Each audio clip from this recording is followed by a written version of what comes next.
quando veio a primeira vez.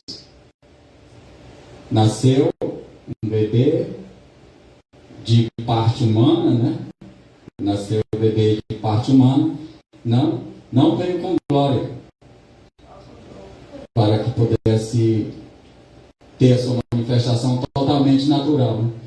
Então, para que ele pudesse se manifestar totalmente natural, para que ele pudesse ser identificado com a família humana, fazendo parte, sendo parente da família humana, então a primeira vinda dele foi sem glória.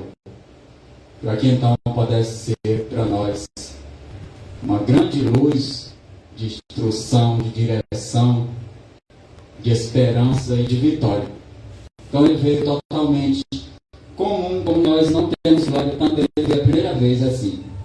Para que nós pudéssemos familiarizar com ele e que pudesse ele ser um exemplo, tirando todas as dúvidas daqueles que serão vencedores para a vida eterna. Então, sua primeira vez sem glória, mas agora sua segunda vinda, pelo evento maior, né? Que Jesus subiu, veio de novo, ele veio uma segunda vez no seu tempo, né?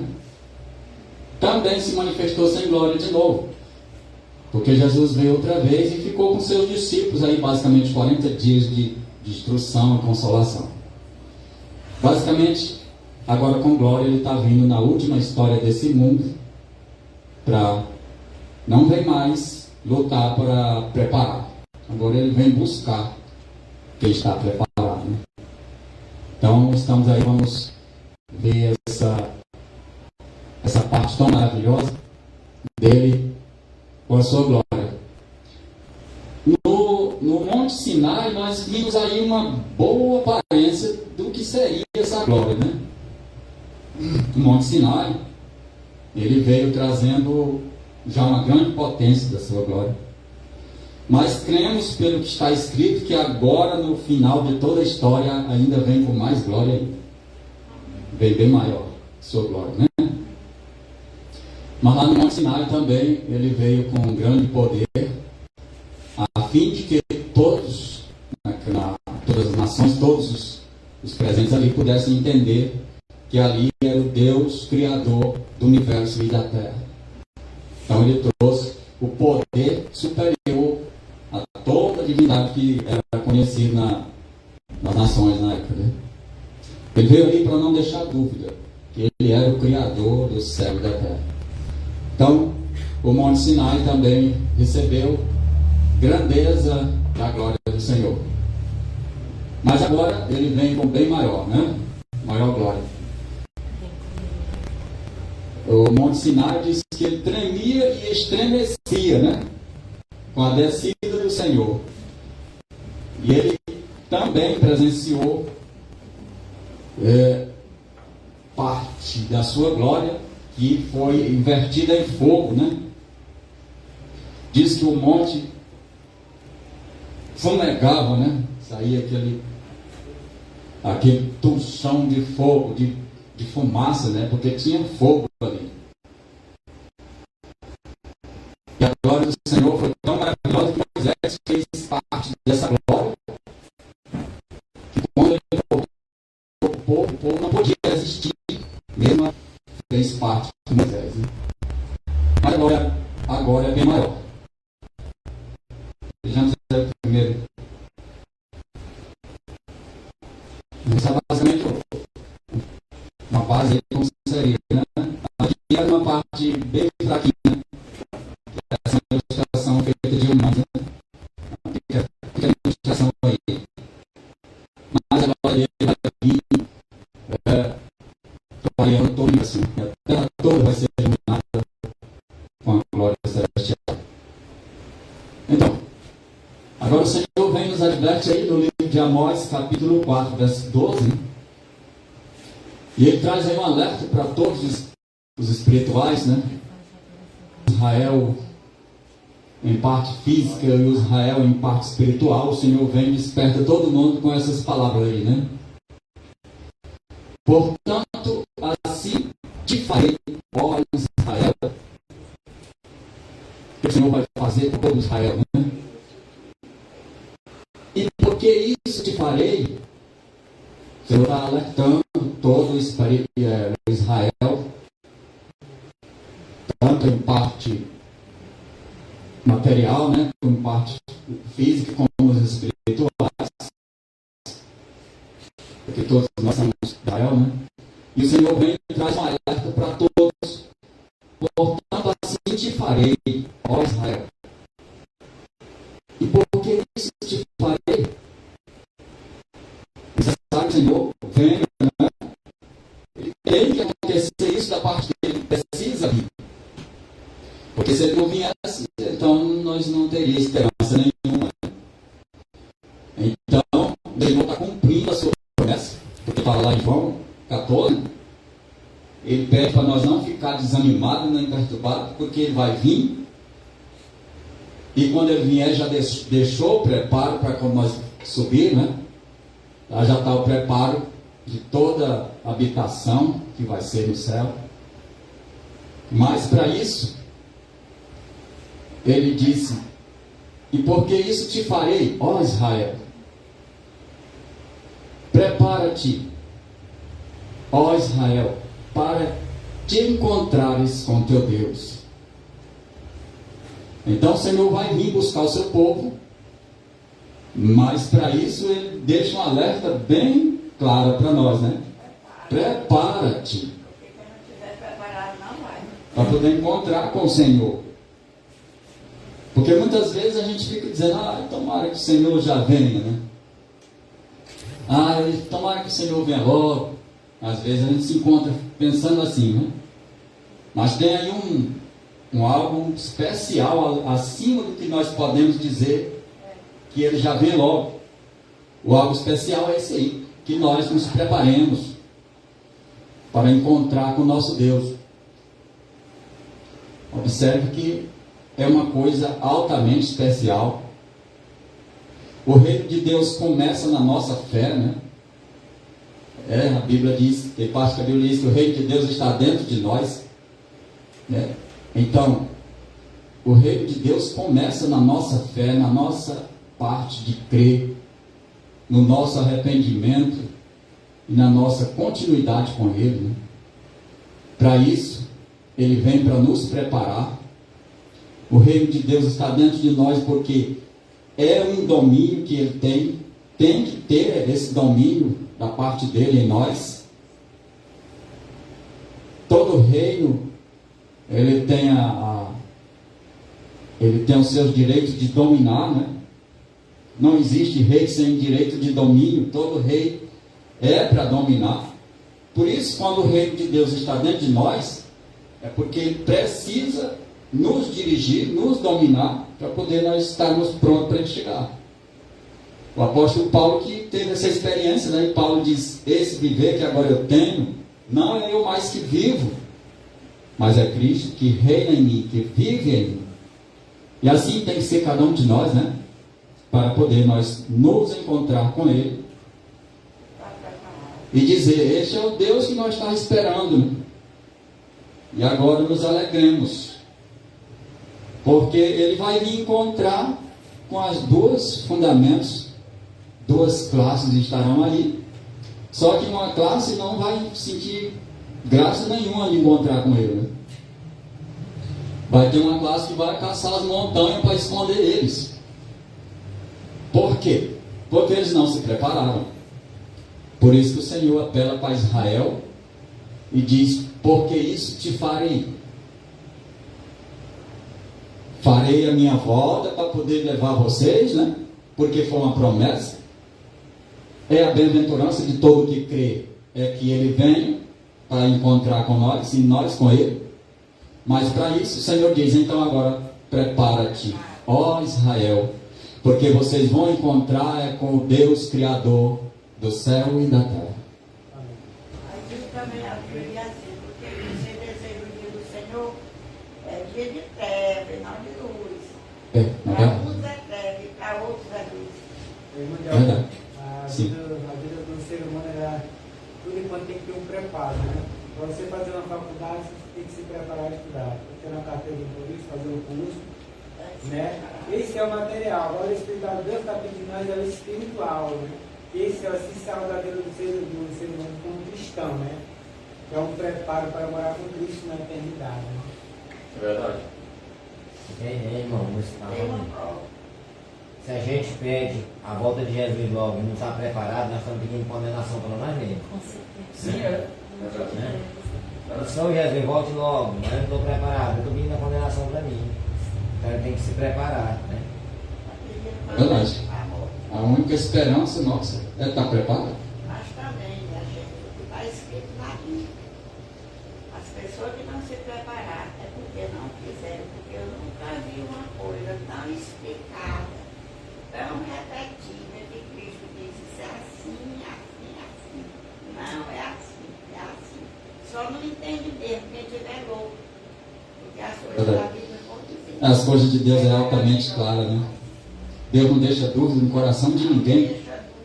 Então a palavra do Senhor é pura e eficaz. O milzinho é porque não tem mais para onde. Foi até onde deu, não tem mais como. Quando o Senhor vem deixar de ver a esperança numa criatura para salvar, porque não tem mais. E quem fugiu foi o humano, e não Deus. Deus não foge à sua esperança.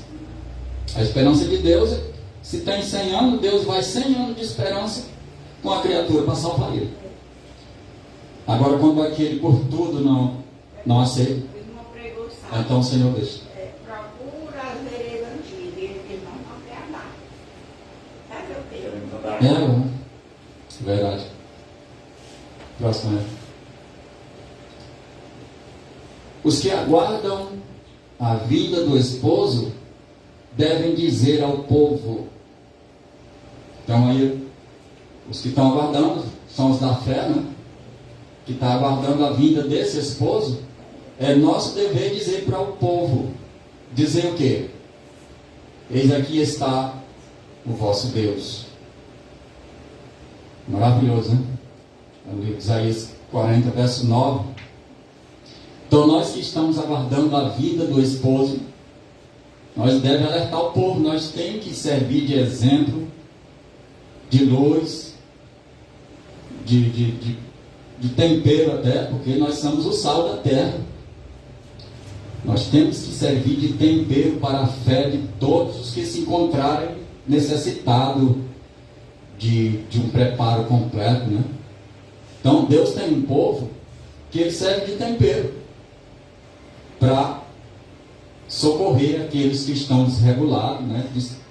Seguindo, mas sem saber se realmente está no acerto de Deus, no acordo, né?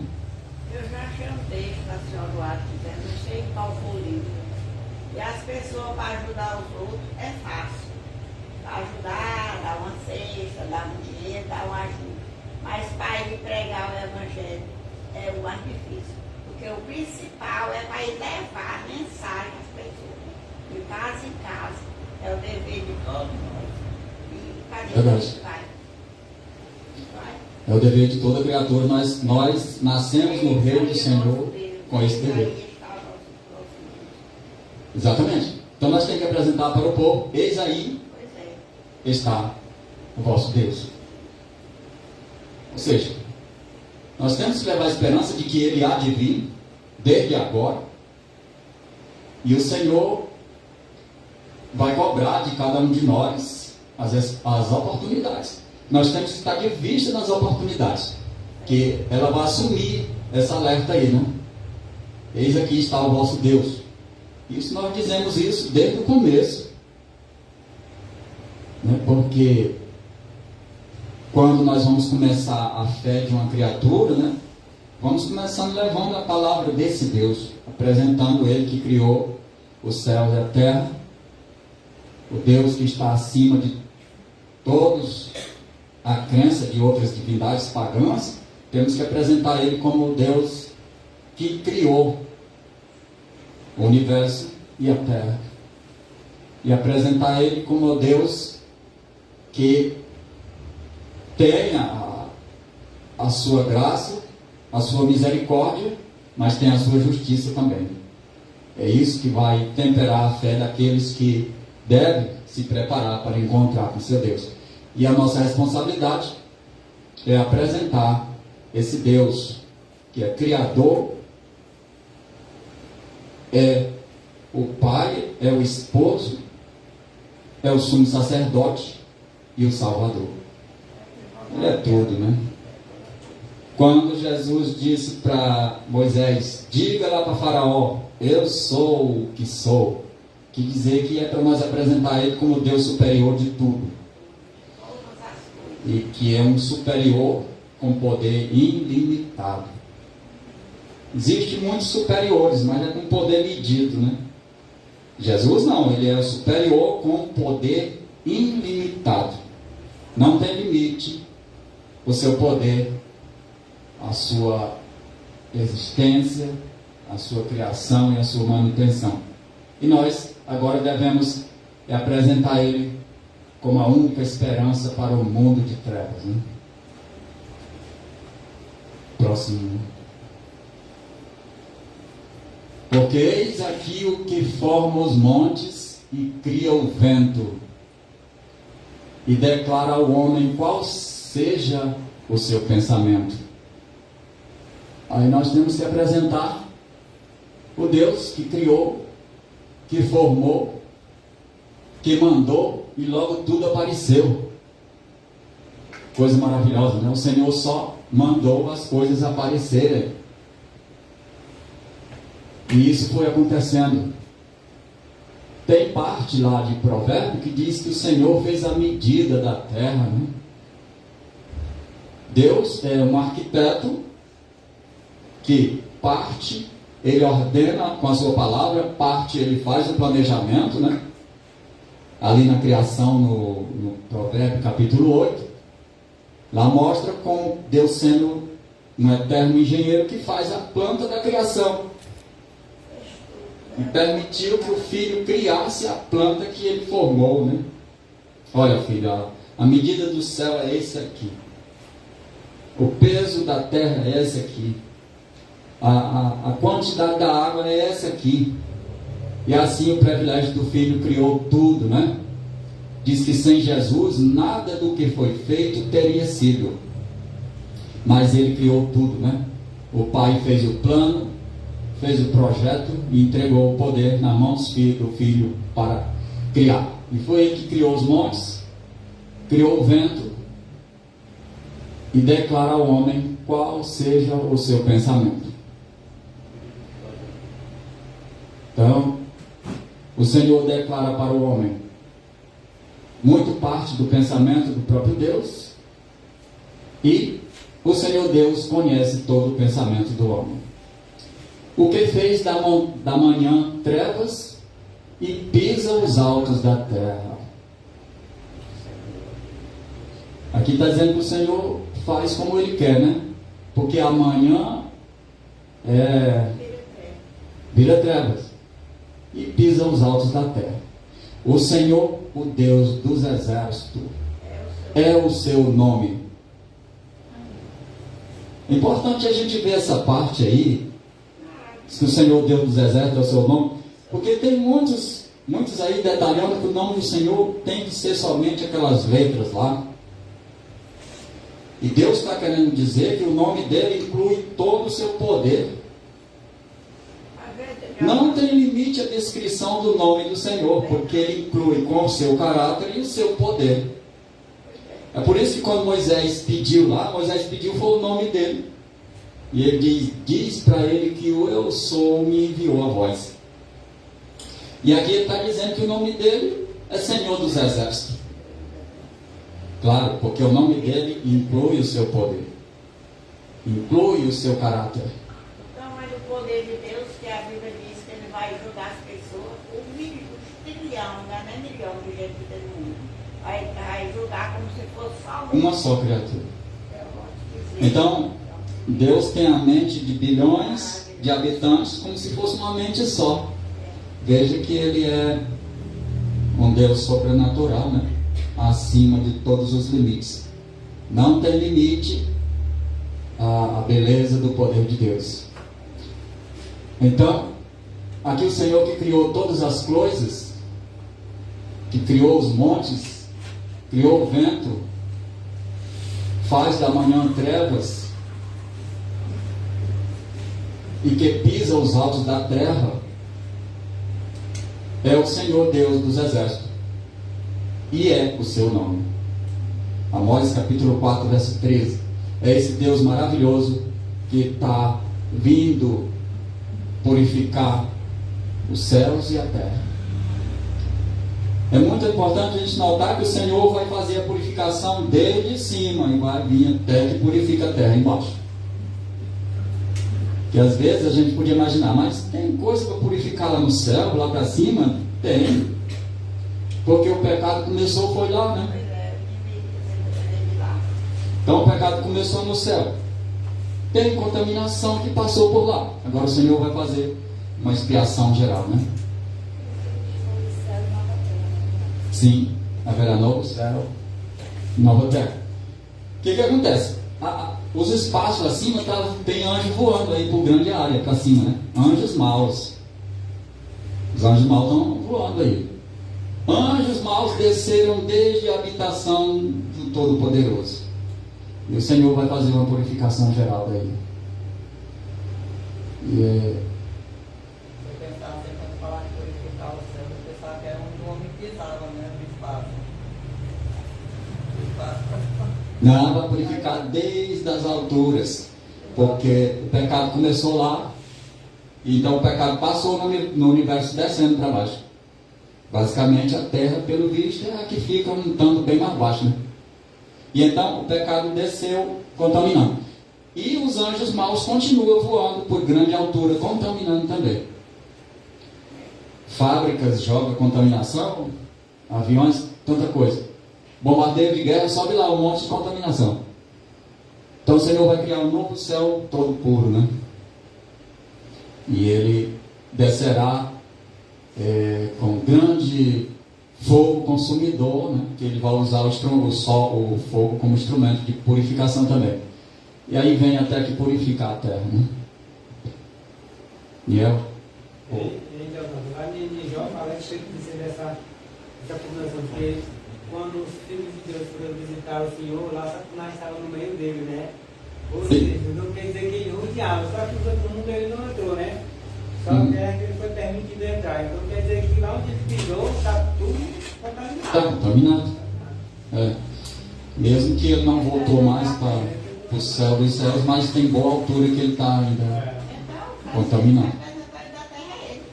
Antes de que ele vinha. Mas também o que acontece nessa terra não podia ser outra pessoa, outra coisa que não é nossa. Maria Santa. É verdade. Nós devemos dizer Adão, né? Só que Adão não passou no teste, né? Passou para ele. Adão perdeu para ele. Aí nós ficou reinando. Aí depois que Cristo foi representante do homem, que ele se tornou carne. Tomou o lugar de Adão. Tomou o lugar de Adão. Ele passou para Jesus de novo. Mas o diabo, até a época de Jesus vinha, ele tinha como o cabeça. Ele ficou no lugar do cabeça, né? Por isso que eles zombavam, dizendo que agora a terra era realmente o seu domínio. Pode olhar lá no Desejado, conta a história lá que o diabo zombava de que toda a terra com seus habitantes, sim, era o seu domínio. E que ele era o rei de toda a terra. Mas quando Jesus veio, então eles foram batalhando. Porque, aqui está Isaías 54, né, verso 5, continua falando e diz: porque o teu Criador é o teu marido.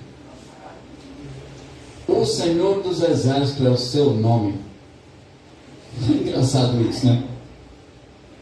Porque aquele que criou é o mesmo que é o esposo. Né? Veja que é algo especial, né? Que está superior às nossas funções humanas. Porque nós, quando criamos uma criança, nós somos somente só o pai dele, né? Deus não. Deus criou os habitantes da terra, e ele se tornou o seu marido, porque a igreja é chamada de noiva, né? é a noiva do Cordeiro.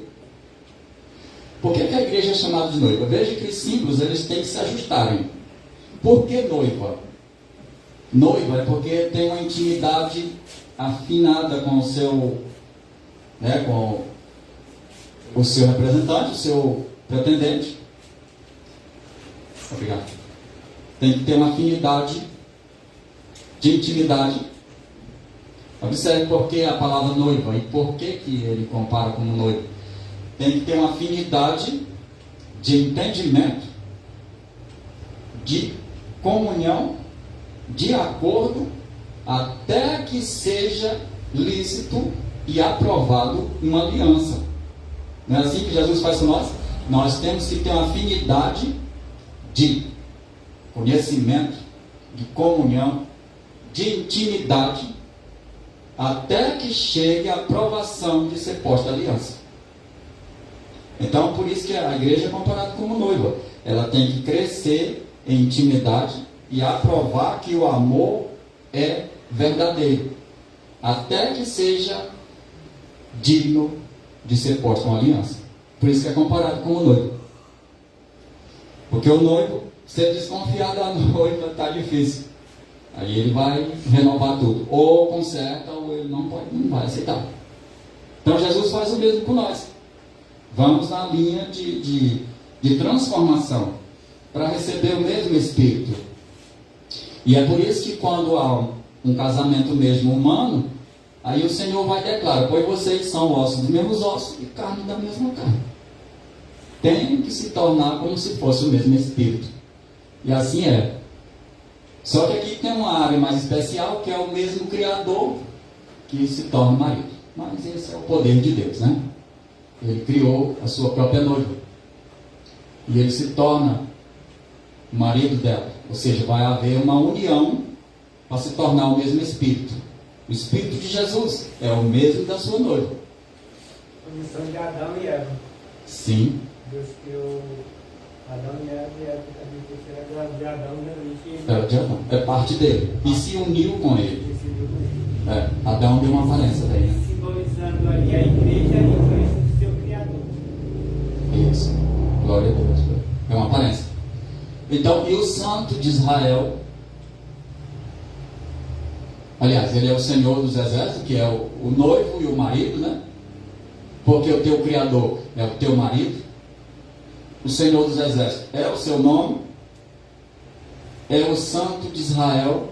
E o Santo de Israel é o teu Redentor, que é chamado o Deus de toda a terra. Isso é maravilhoso. Então, ele é o Santo de Israel. Ele é o mesmo que é o Redentor. E é o chamado Deus de toda a terra. Quando diz o Santo de Israel, por parte, né, lá em João 17, que está falando lá da oração sacerdotal, tem a parte lá que Jesus diz assim: eis que eu santifico a mim mesmo, para que eles também sejam santificados. Ele é o Santo de Israel.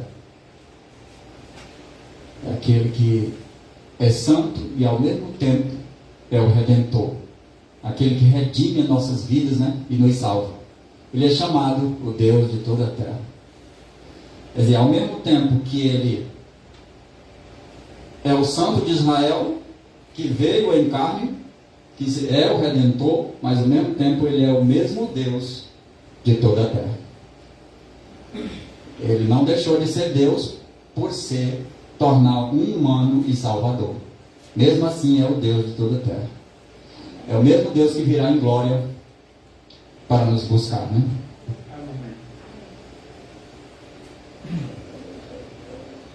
Digo-vos que depressa lhes fará justiça, quando porém vier o Filho do Homem. Ele vai nos fazer justiça quando vier. Por quê? Porque ele vai trazer o seu juízo, né? E ele vai fazer justiça. Depressa lhe fará justiça, quando porém vier o Filho do Homem. E quando ele vier, o que ele vai querer ver? Ele vai querer achar a fé na terra. Mas ele está aqui fazendo uma pergunta, né?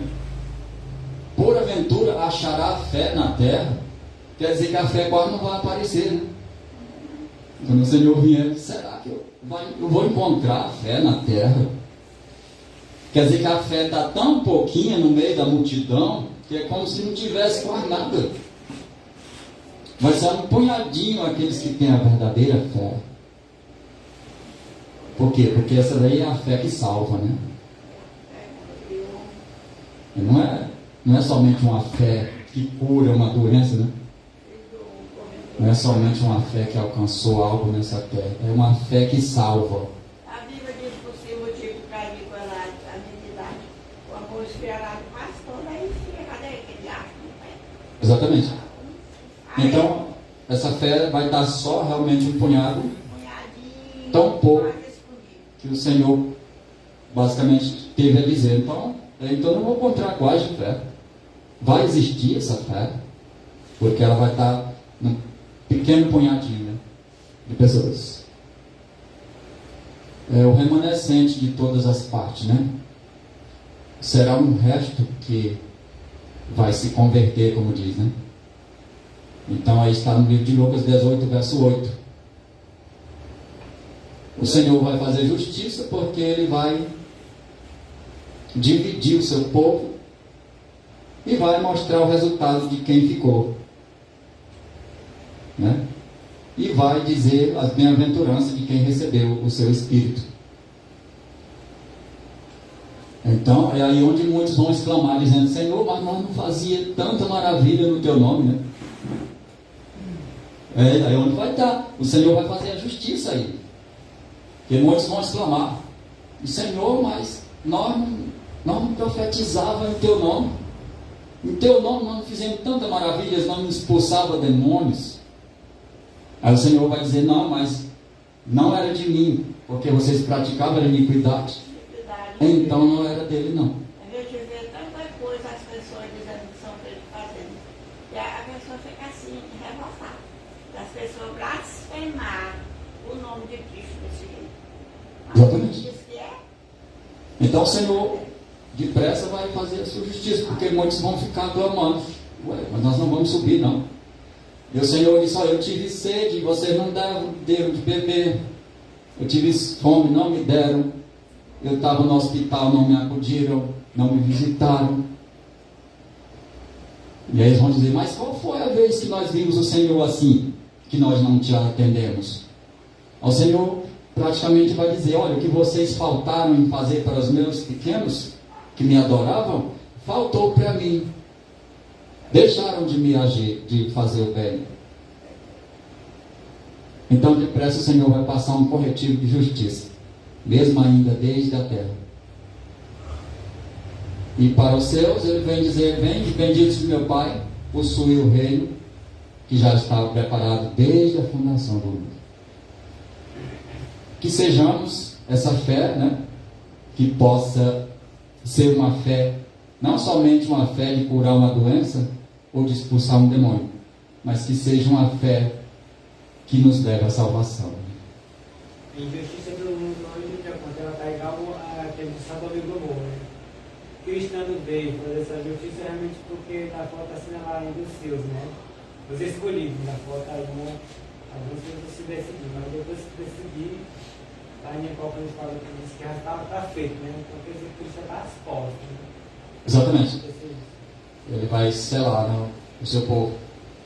Aquela forma da luta de Jacó é como se fosse pedindo, é como se a nossa vez está pedindo a transformação total do Espírito para que fique selado. É a mesma esperança de Jacó, que Jacó enfrentou a situação e batalhou lado a lado com o Senhor até que ele concedeu a graça da salvação dele e da família. E nós vamos receber o selo do Senhor, mas é quando nós estivermos buscando de todo o coração e recebendo o seu poder que transforma, até que sejamos vistos como aqueles que ninguém repreende, né? Diz que o remanescente do Senhor, ele não encontra engano na sua boca e é irrepreensível. Aqueles que hão de subir com Jesus ficará irrepreensível. Não tem de que reclamar. E ali, aquele diazinho bem de bendito, desde a fundação, ele está preparado desde a fundação do mundo. Aqui dali, Diocanta, tem uma classe de pessoas que entende desse jeito, que o João é um deles, meu irmão. E não precisa ninguém fazer mais nada, porque o que tiver de ser salvo já está escrito lá no livro daqui. Não precisa obedecer, não precisa fazer nada, porque quando Cristo veio já fez por tudinho, e nem adianta fazer nada, já está tudo feito. É ele desse jeito, e diz que nós estamos debaixo da maldição da lei. Nós estamos debaixo da maldição da lei. Todo dia que ele vem em casa é um conflito, um aflito comigo aí. Eu digo, meu filho, o que é para me dizer? Aí a Iracema veio com ele, que a mulher dele, disse, não. Se eu vejo uma criatura dessa na pior, caindo num barranco, e eu não é dizer nada, Iracema, eu digo, o que era para eu dizer para tu está dizendo para mim, meu filho. Quem está na maldição é quem não obedece, irmão. Aí Sim, não vai falar disso, não, porque eu não atendo. Eu já vi isso também. Se fosse assim, nosso Deus não era um Deus justo. Pois é. Se a pessoa ele vive todo tempo. Não quer dizer que a gente é salvo pela obra, mas tem muita gente que faz as coisas boas de Deus, quer dizer que no final, sempre faz as coisas, no final vai se perder, porque ele não está. Imagina uma coisa dessa, depois perder desse jeito aí. Eu já vi isso também. Igual é o desse. É porque aí seria. Já pelejei de todas as maneiras, mas não adianta ele fica irritado. Essa senhora White, ele diz, olha, não estou nem Para entender, a pessoa tem que entender o sacrifício de Cristo, como que foi feito por nós. Sim, exatamente. E se ele não consegue entender, a maldição era para o ser humano morrer, não era para Cristo morrer. Então ele pegou a nossa culpa, o nosso pecado. Aí então quer dizer que ele fez, eu não posso fazer, eu não tenho que fazer nada. Sim, tem que obedecer, o mandamento tem que obedecer o que Cristo mandou para fazer. Mas se eu não obedecer, essa maldição retorna para mim de novo. Pois é. E Cristo só vai aceitar o sacrifício daquele que aceitou Cristo. Ele vai ser salvo. Está entendendo? Agora aquele maldição retorna para ele, que ele não aceitou Cristo. Nas cartas de Paulo, lá perto de Apocalipse, é claro lá. Né? Aquele que diz eu conheço e não guarda os seus mandamentos, é mentiroso. Nele não tem verdade. Então, se nós dissemos que conhecemos e recebemos o seu Espírito, mas não guarda os seus mandamentos, então é mentiroso. Porque o Espírito é a palavra dele também. O mandamento ele salva porque é assim. Se tu fala assim pro teu filho, não faz isso, e ele não faz, ele precisa obedecer. Está entendendo? Ele vai, qualquer jeito, o mandamento é cumprir em cima dele. A mesma coisa do filho que o pai diz assim, pai, eu vou lhe ajudar na vinha ou na roça. O cara diz, eu vou. Aí não vai, o que disse que não ia foi, então foi que obedeceu ele. O que não foi, que disse que não ia, mas foi. A mesma coisa é essa palavra de Deus. Se você obedecer o jardim do Éden, o jardim de Deus botou uma fruta, tu não come dessa fruta aqui. Aí ele vai deixar uma ordem no ser humano. Se você desobedecer, você morre. Você tem que cumprir, pega a palavra de Deus. É porque, na verdade, Tem a palavra do livro, né? Que obedeceu o 10 mandamentos, né? Isso, Deus amou eles. sim, eu já vi. É porque a palavra de Deus, ela é vida, mas ela é vida em ação. Não existe vida sem ação. Para nós vivermos, nós temos que agir. Então, quando lá João 6,63, o Senhor deixa claro lá, ele diz, eis que a carne para nada você vai servir, né? A matéria vai terminar, ela não vai ficar servindo todo o tempo. Ele diz, mas as palavras que eu vos digo são espírito e são vida. Então, se nós queremos viver, nós vivemos pela palavra de Deus. Ela é espírito e é vida. Mas para nós viver, nós temos que tomar a palavra e pôr ela na prática da vida. Porque senão ela vai ficar, se nós não recebemos, não vamos ter o espírito de vida. Fé e obras. É fé e obras. Se ela estiver junto, você é salvo. Nem pela fé só por ter a fé você não é salvo, e nem só pela graça você não é salvo, só pelas ações. Tem muita gente bondoso, gente bom, mas só que ele não tem fé. Por exemplo, desde não preciso desistir as coisas. Eu vou crer que Jesus vai vir. Eu vou aceitar, porque eu estou crendo que ele vai vir. Aí se ele não crê que isso não vai virar ser salvo. Aí ele quer fazer a sua salvação pelas obras.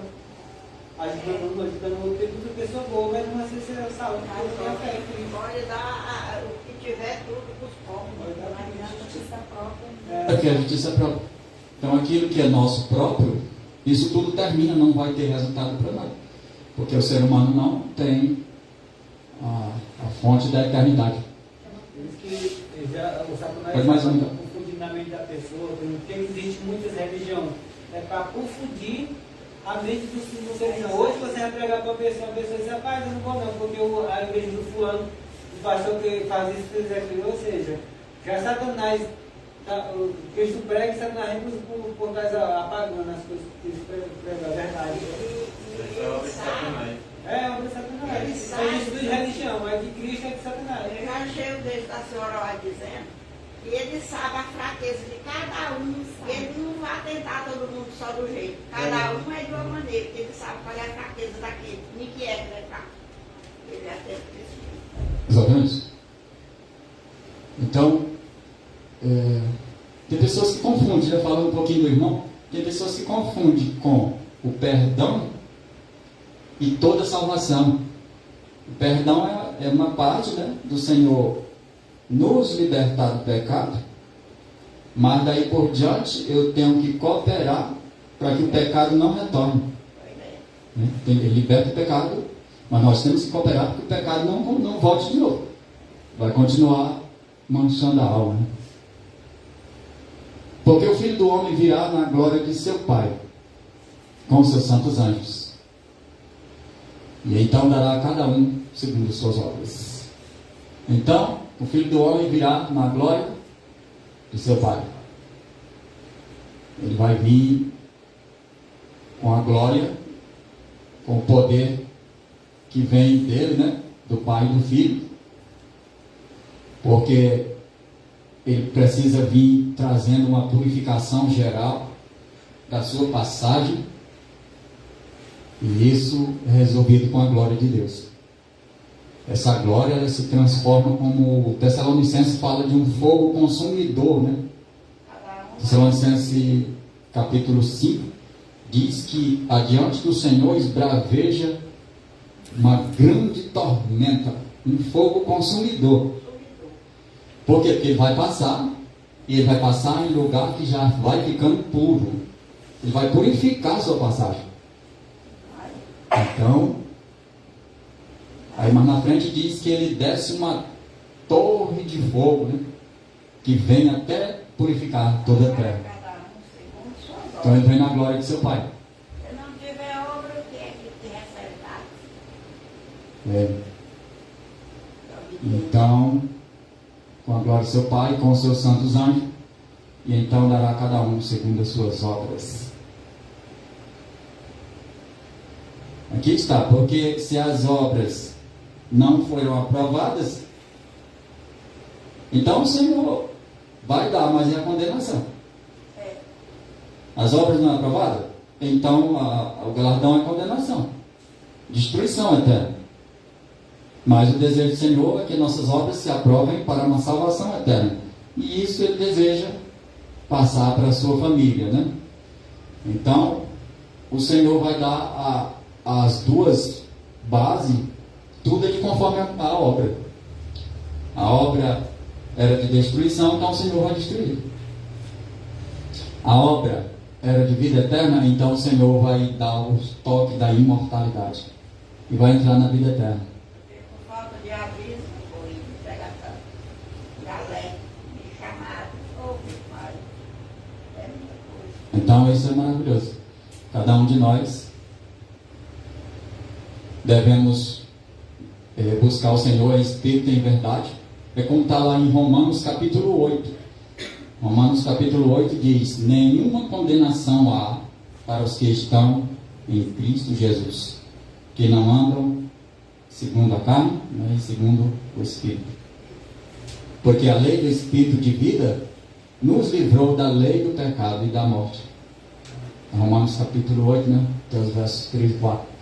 Então, não há nenhuma condenação para quem recebe o Espírito do Salvador, porque quando ele vier, ele já deu o poder de transformação, né? Ele vem buscar quem já estava pronto, e isso ele dará a cada um de conforme as obras. Então, se a obra de destruição, o Senhor dá a destruição.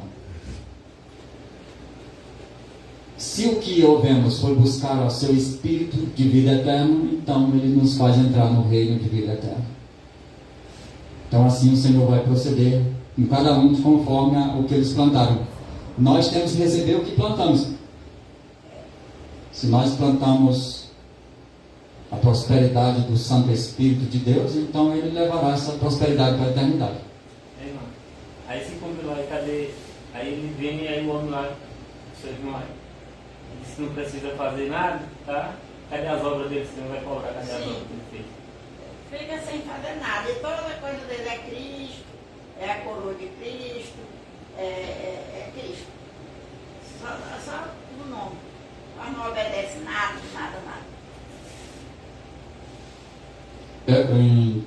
Em Tiago, capítulo 1, verso 22, lá diz assim: sede cumpridores da palavra, e não somente ouvintes, enganando a vós mesmos. Se nós for somente ouvintes, nós estamos enganando nós mesmos. Não vai dar resultado de nada, a não ser que seja rejeitado. Não, se for só ouvinte e ficasse calado, é uma coisa. Ainda tinha mais essa Mas dança. o ouvinte, para blasfemar do jeito que ele está sendo, isso aí é que dá o negócio. E para tentar distorcer, Distorcer. tirar da mente das pessoas aquilo que já está desabitado. Porque Essa eu não é não, ele fala para mim, ele fala para mim, feliz. saio pregando, ele é o pregador. O meu que essa Maria, assim, chega para ele, aí a Maria escuta. Aí a Sênia disse, essa white, Maria não vai acreditar nessa white não, distorceu, já começou a pregar bem na vida, aí vai para a senhora white, não quero nem saber. Me parece que aquela parte que, eu não lembro bem qual é o livro que diz que o Senhor abomina, diz que o Senhor rejeita, abomina seis coisas. Não, ele rejeita 6 coisas e a 7ª ele abomina. E o irmão fica A 7ª é o pior. semeando Semeia. destruição entre os outros. Caminhando contente entre os irmãos. Quer dizer, pela criatura, tanto eles correm o risco de ser rejeitado, como joga os outros para ser rejeitado também. A igreja não vai porque já sabe. Então o Senhor abomina isso. Verdade. Próximo. Jesus, porém, guardava silêncio e insistindo, aí está em Mateus essa parte, né, 26, verso 63. Estava no julgamento aqui, né? Estava no julgamento isso aqui. Era lá de Anás e Caifás. Jesus, porém, guardava silêncio e insistindo o sumo sacerdote, disse-lhe: conjuro-te pelo Deus vivo, que nos diga se tu és o Cristo, o Filho de Deus. Engraçado, Jesus manteve silêncio qualquer uma outra coisa, mas quando perguntou se ele era o Filho do Deus Altíssimo, então ele declarou. Aqui significa que Jesus ele não ia colher qualquer indagação que não levasse a resultado nenhum, coisa que não ia ter proveito nenhum, ele deixou silêncio. Ou seja, Da onde é que vem a incredulidade? Do tempo, daquele tempo de Jesus, que já era desse jeito. sim, aí era a pergunta de um sumo sacerdote, basicamente Anás. Já tinha incredulidade por parte de um sumo sacerdote. Chegou a ponto até de dizer que ele estava com o demônio, curando em nome do demônio. Olha o que fizeram com Jesus e agora. Nessa entrevista aí, tinha havido 3 testemunhas falsas, né? Para inventar mentira. E Jesus, ouvindo aquelas mentiras, aquelas coisas que só ia dar contenda, só ia dar discussão, aquilo ali ele deixou o silêncio. Eu vou discutir com uma coisa que eles não vão resolver, não vão entender. Daí a pouco Jesus estava irritando sem necessidade. Então Jesus guardou silêncio. Aquilo ali não ia dar em nada. Mas quando perguntou, e ele disse, conjuro-te pelo Deus vivo, ele puxou a fé dele aí, puxou a sua tendência moral, né? E ainda perguntou, tu é filho dele ou não é? Claro que Jesus declarou, ele é meu pai, sim.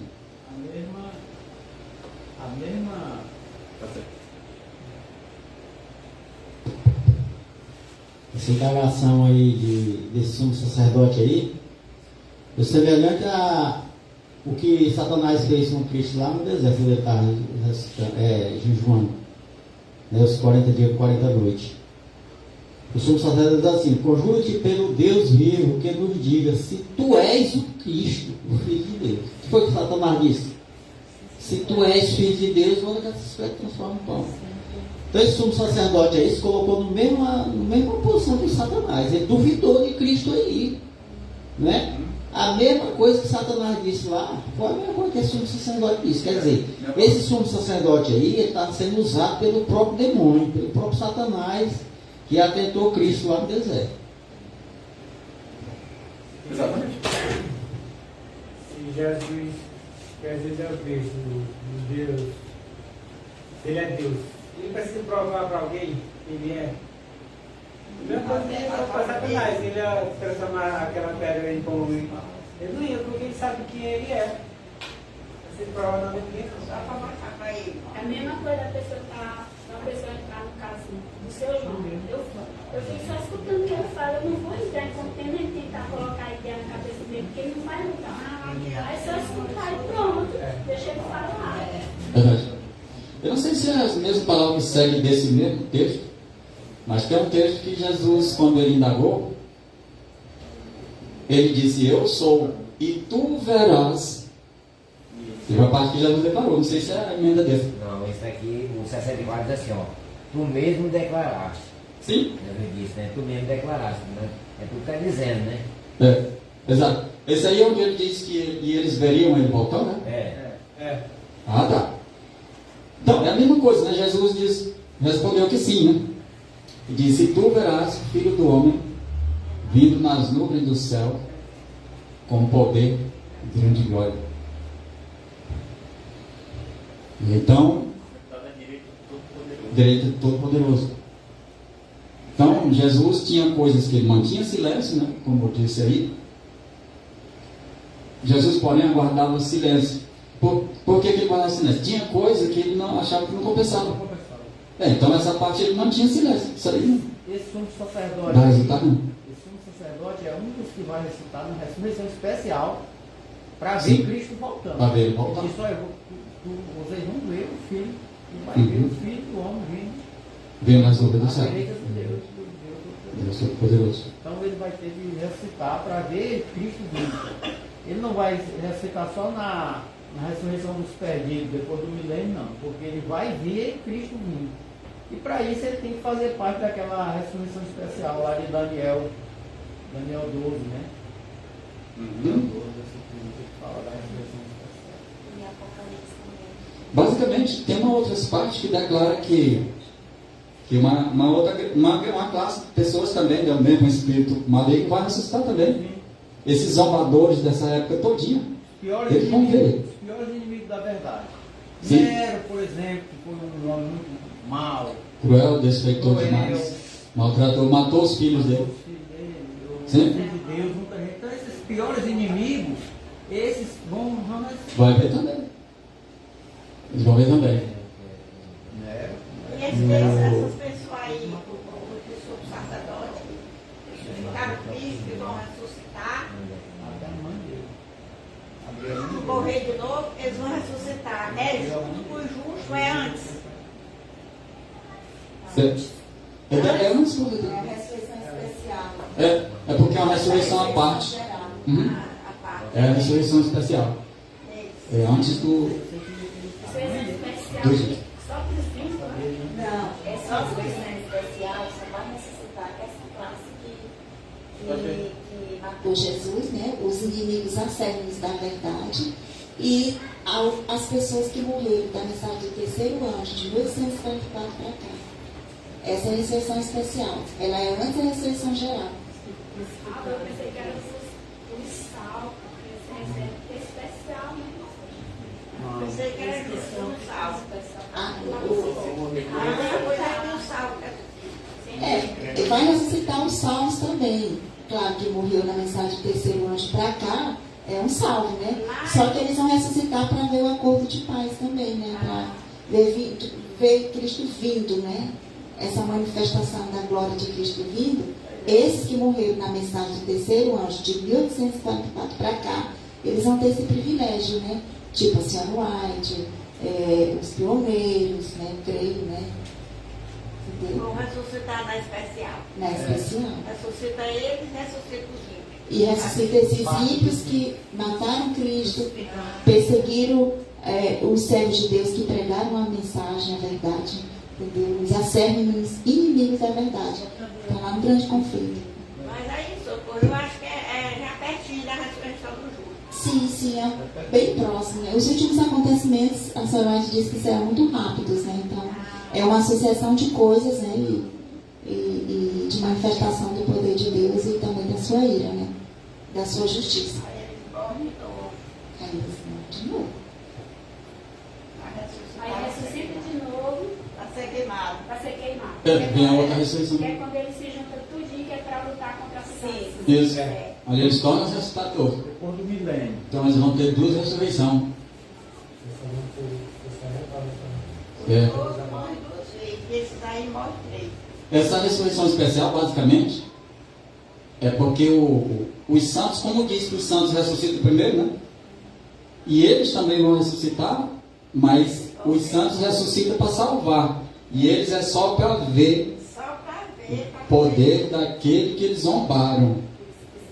Ah, minha Humilhar, gente. Eles fizeram desprezar. E Não era com É a humilhação para eles. eles vão. cuspia na cara dele, cuspia todo. É. Foi de onde que é essa que eu Jesus Cristo. Mas É. aqueles que amam a Jesus e que servem Jesus, eles deram prazer no sofrimento por causa de Jesus também, né? Então temos que estar preparados para esse tipo de evento também, de momento que pode suceder a morte também. Se nós queremos ser participantes da herança, temos que também querer ser participantes do sofrimento de Cristo. Porque Gente, assim, qual é esse a gente só quer participar da glória, no sofrimento a gente já... É sem cuspir, desbufetear. Você ouvir palavrão, ouvir coisas que degrinem teu caráter e você continuar ali no mesmo espírito que Cristo continuar, isso aí não é qualquer um, não. Isso aí é só para aqueles que amam a Jesus de fato. Né? E tem outra coisa, quando nós, a palavra de Deus diz uma coisa e nós estamos fazendo o contrário, nós estamos pisando e cuspindo, né? Estamos fazendo igual. Existe as bases de qualquer maneira é rejeição. Igual tem aqueles que além de rejeitar, ainda são zombadores, né? Os que escarnecem ainda fica pior. Cada carnaval que vem aí tem escarnecimento da parte de Cristo, né? Tem um que aparece como gay, né? Dizendo que é Jesus. Alguns preferem puxar a cruz só para fazer zombaria. Essas pobres almas, eles vão saber o quanto custa zombar do Criador do céu e da terra. Senão vai fazer eles virem, aparecer, para eles quererem pedir montanha para cobrir eles, porque os outros que vão pedir a montanha para esconder eles. Só de vergonha do que eles fizeram, né? Tão maravilhoso. E dá comida para o jumento deles comer todo dia. Ah, meu Deus, que misericórdia. Deus bondade. Olha mais. Esse relógio está funcionando? Tá na hora certa também. Às 7 10h17. Jesus, é o mesmo? Ah, tá, pode ir. Seria como está, né? Ah, tá, é o seguinte dele, né? 60, o verso 64. Disse-lhe Jesus, tu disseste. Por exemplo, não precisa nem Jesus dizer, ele já tinha dito, né? É a mesma coisa, tu disseste. Digo-vos, porém, que vereis em breve o Filho do Homem, assentado à direita do poder, e vindo sobre as nuvens do céu. Quer dizer, de onde toda aquela incredulidade veio até ali, né? Não creiam que ele era realmente o enviado de Deus. Muitos não sabiam que era o Messias. Muito menos cria que ele tinha o poder para salvar, né? Não acreditava que ele podia nem perdoar pecado, né? Colocava isso como blasfêmia quando ele perdoava. Quando ele falou isso aí, o Cristo disse que o sumo sacerdote que rasgou as vestes de Cristo tinha blasfemado. Isso, exatamente. Colocando no lugar que fosse Deus. Isso. E foi daí por diante que ele encabeçou, agitou o povo para condenar ele. Diz: não vamos precisar de testemunho maior do que essa. Ele também confessou com a sua própria boca. Blasfemou dizendo que é Deus. Exatamente. O sacerdote agitou demais com isso aí. Foram lá atrás de prova, né? Diz: não precisa mais de uma prova maior do que essa, uma blasfêmia desse tamanho. Dizendo que é o Filho de Deus mesmo. E que vai vir nas nuvens do céu, né? Então ele agitou dali por diante aquela grande carreata ali de condenação para Jesus, né? Então, por que a ressurreição basicamente chama uma ressurreição parcial ou especial? Porque eles nem mereciam ressuscitar na primeira, porque a primeira ressurreição é para os santos. Mas esses aí zombadores também vão aparecer, porque é para ver ele descendo. Ele vai descendo para o bem dos que vão ressuscitar para salvar, mas esses miseráveis vai ver o poder que ele disse, que ele vinha nas ressurreições. Então é preciso ele ressuscitar também. Para ver o conselho. E ver que ele não estava inventando, né? Que eles ali acreditaram que ele estava inventando ali. Esse julgamento aí eu acho que já foi o final, porque as três testemunhas, tem um que disse que não é claro de sábado, que não podia, né, fazer essas coisas de sábado, né? Aquele jovem paralítico que disse que subiu com a cama e disse depois mandou ele levar essa cama. Aí eu disse que o discípulo dele também disse que comia o espírito, colhendo espírito de sábado, né? Aí essa chegou no final porque se colocou no lugar de Deus, aí como se fosse o final, né? Como se estivesse se condenando por si mesmo, se falando que era filho de Deus. Exatamente. Não. Sim, no Maranata, o Senhor vem, fala aí, né, a respeito dessa cena aí, que o Senhor fala para ele aí, que eles vão ver, né? Sim. As cenas da vinda de Cristo aparecem diante deles. Isso é no julgamento final, né?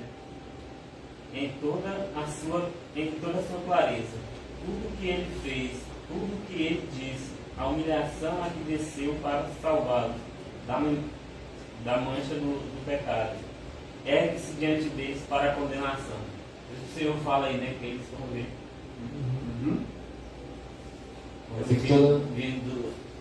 Vindo a destra do Pai, né? Do poderoso. Essa vai ser a condenação. Porque ali, além de eles serem incrédulos, já era pecado, né? Mas quando eles realmente eles é quem estava blasfemando, né? Que estava descrendo do Filho de Deus. E quando eles fizeram aquela maior zombaria juntando com a condenação, né? E por causa da incredulidade, aí foi que Jesus disse: mas e tu vai ver quando descer nas nuvens do céu, né? Com poder e grande glória. Então a incredulidade e a cegueira era tão grande que quando Jesus vier, que eles contemplar mesmo, aí eles vão desesperar, vão caçar lugar para se esconder, vão querer que a morte tire eles logo antes dele ver, né? Que diz que eles vão pedir para as montanhas cobrir eles da presença daquele que ele realmente tinha zombado e rejeitado. Então é uma ressurreição que eles nem merecem. Por isso que fala da ressurreição especial. Eles não merecem essa ressurreição, mas o Senhor prometeu que eles iam ver. Então eles têm que ressuscitar para poder ver. É que nem diz aqui, né?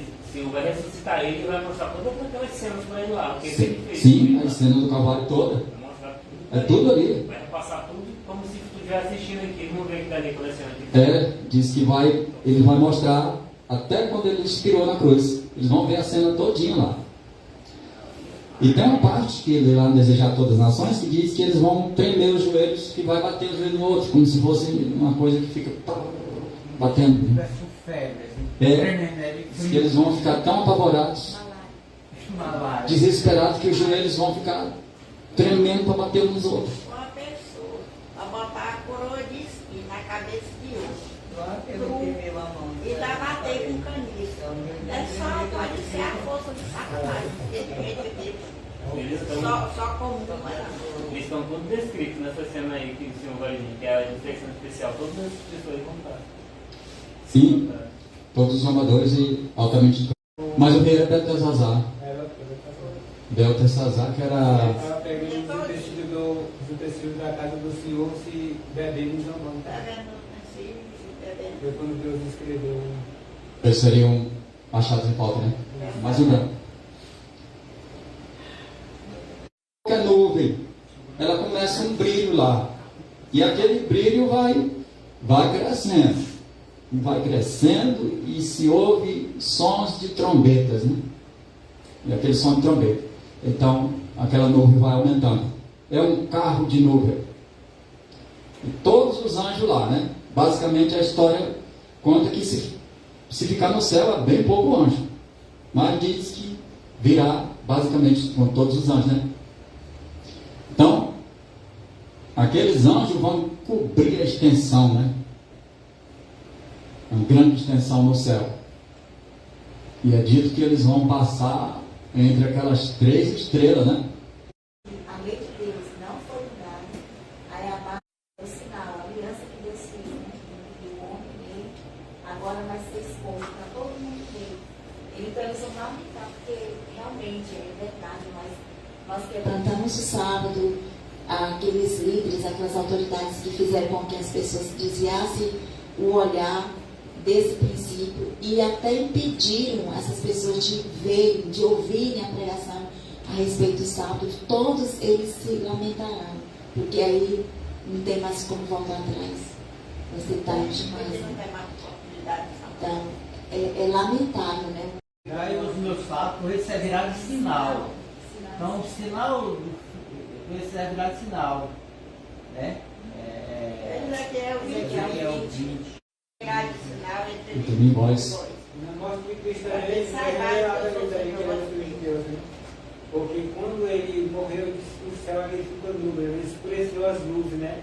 Isso que deu muito bem. Então, alguns dos sacerdotes que reconheceram realmente o que era a situação do crime hoje, realmente que ele era filho de Deus. Só que já foi tarde demais, porque ele estava sendo crucificado, né?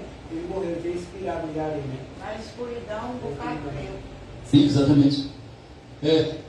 Quando diz que todas as tribos da terra se lamentarão, praticamente, vai haver lamento também na chegada, porque muitos vão ficar apavorados que não salvam. Mas há um lamento realmente quando diz que foi Moisés que segurou as 2 tábuas, né? As 2 tábuas dos 10 mandamentos, que é Moisés que segura lá, aquelas 2 mãos. E lá, o sábado, como foi o mais rejeitado entre a nação, ele está lá, o mais visível, né? Com letras de ouro, né? É o mais claro, mais resplandecente lá. É o 4º mandamento. Está lá o sábado bem revelado ali, né? Que eles vão ser escritos, está escrito com letras douradas. Letras douradas. Exatamente, aí 2 mãos abrem aquelas tábuas, né? E o povo vão contemplar ali. Ele aponta diretamente para o Criador, não tem como.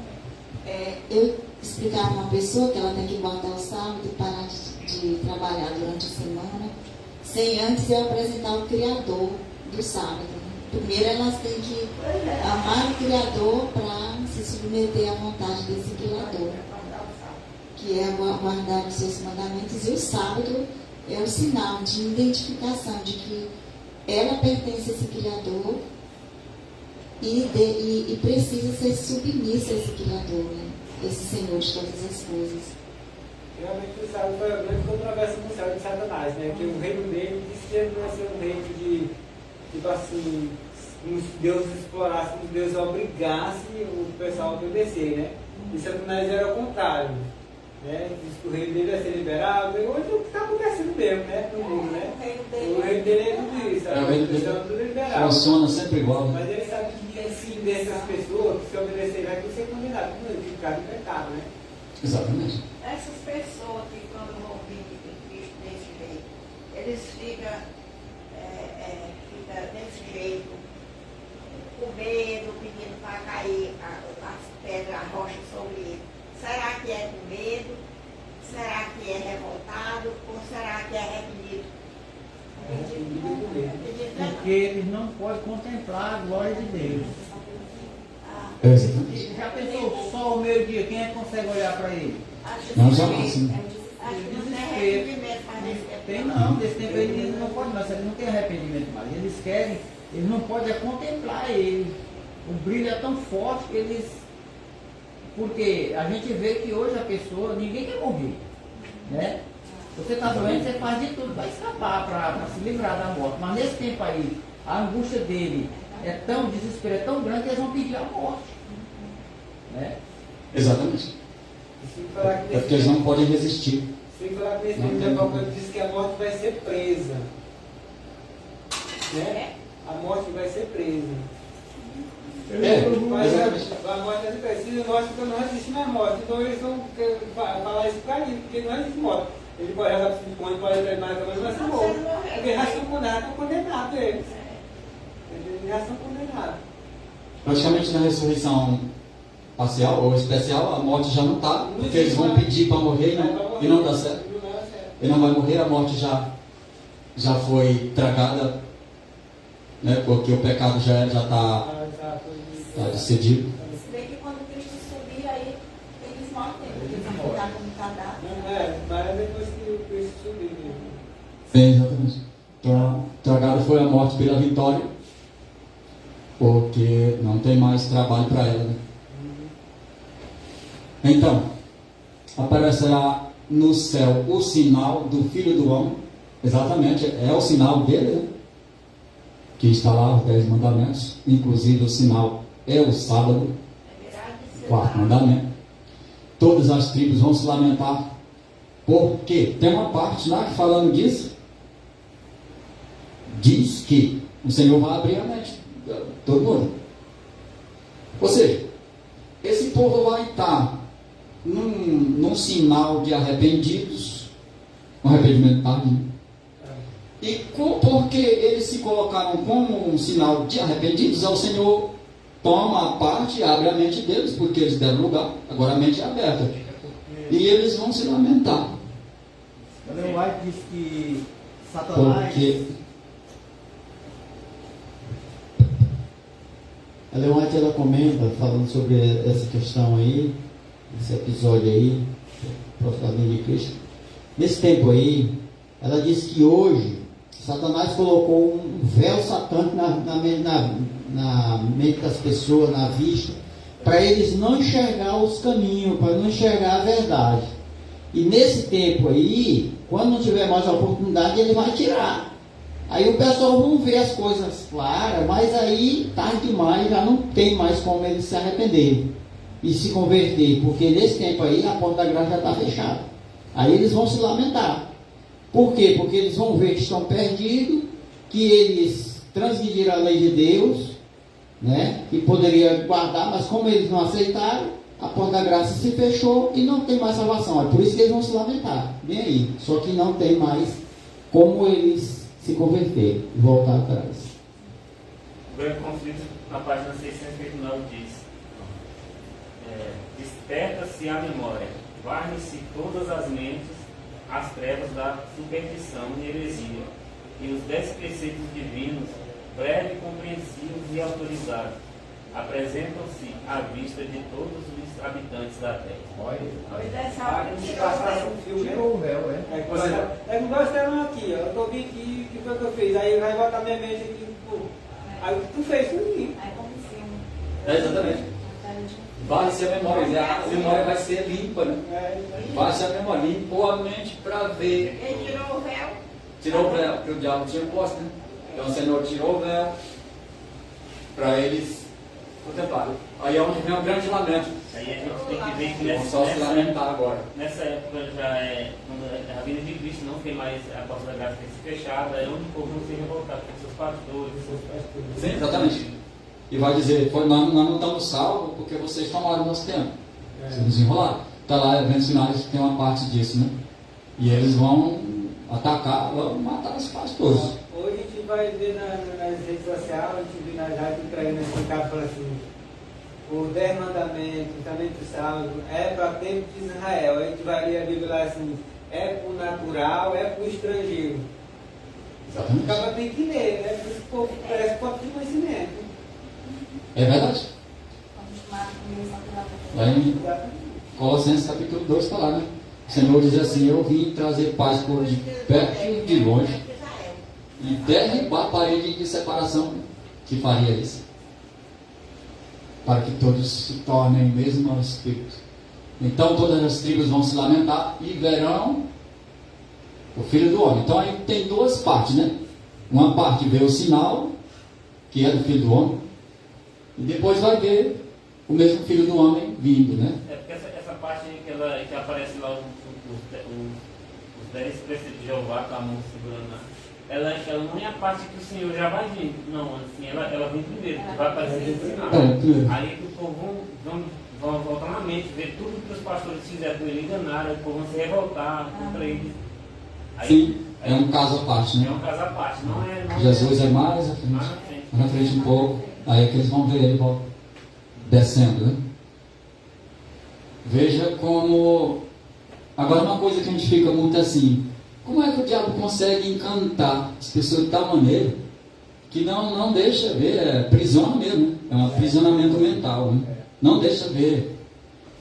E aí, ajunta com os desejos das pessoas, que é o desejo de libertinagem, aí fica carro fácil para ele, o diabo prende o povo mesmo. Bota as coisas do mundo aqui e a pessoa fica encantada com aquilo ali. Encantado. E ele não quer nem saber das coisas de Deus, ele só quer saber das coisas daqui, da terra.